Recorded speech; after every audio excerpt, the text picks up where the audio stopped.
Croeso I Bysgota Cymru. Welcome to Fishing in Wales.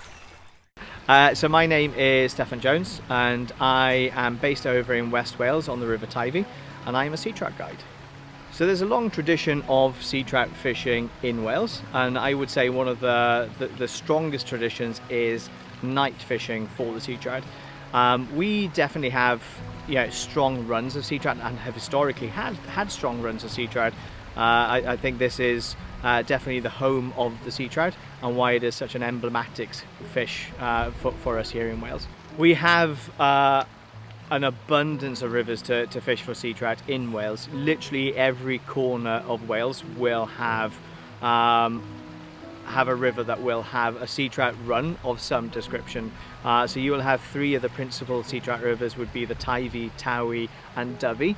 But outside of that, literally every corner will have sea trout rivers worth targeting in their own rights, and sea trout rivers that will appeal to different anglers because of the different size of the rivers and also accessibility. Just if there is a river that links up with the sea, which inevitably it will do at some point, it's worth a cast. The majority of rivers in Wales, we are incredibly lucky to have fantastic clubs and associations, which is the same here on the River Teifi. We're literally on the banks of the Teifi here, but most of these rivers will have angling clubs that give you accessibility from a day, week and season perspective, and also various costs from juniors, full members through to older anglers, I won't call them OAPs. So and that will vary anywhere from perhaps £10 a day to £25–30 a day. Some of the private estates will charge up to £100–120 a day, but there is something available to all pockets. Beyond that, you also need the government licence, which is your Environment Agency or Natural Resources Wales licence.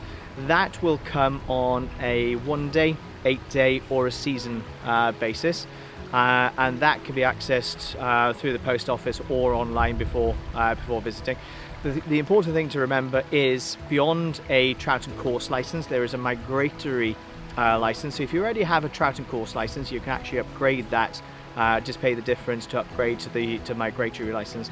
But do bear in mind that if you are targeting sea trout or salmon, you will need the migratory license. The majority of rivers in Wales begin on the 1st of April and then end on the 17th of October. That is the main season on the majority of rivers, but it is worth looking again just to make sure before you do venture out that still is the case. You have things like barbless hooks. There's a lot of stuff to research before you just venture out. They are really simple things to adhere to.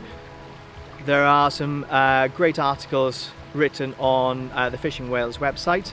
If it's not on there, feel free to ask, and there's usually somebody around that can help you. Discover fishing in Wales.